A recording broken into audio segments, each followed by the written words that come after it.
Is minic go mbíonn Cuairteoirí an ospidéal, ach ní raibh minic é gur beithíg a bhíonn únta. Chuig beithíg tí ospidéal an Wolfhagan sa Ghearmáin Dé Céadaoin, agus chuig suas an stair a fiú. Nuair a heas na beithíg os cóir na nóirse utha I bríocha chus gléadar. Chur na haltrí glach ar an bheidimóir nuair a chnucadar na beithíg, agus tugach le fis nuair a éon ólas aige ar an dros a bhí tócathe acu. Umfeld hier umliegende Wiesen und Weiden. Dúirt Daniel Holzman, stúrthóir an ospidéal, go raibh na beithíg a spaisteoireacht timpeall a cheantair. Thógad ar an cosán, síos chomh fada leis a glós parcála agus chuig ar chlé isteach go dtí an aonad timpistí agus éigeandála acu.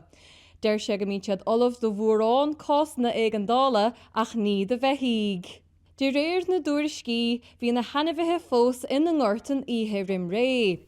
Tuis go raibh irid fuadar futha, bhí sé dechar na beithíg a chóirimh, mar sin ní fis céiméid beithíoch go díreach a thug cuairt ar an ospidéal 6 nó 8 gcínacha.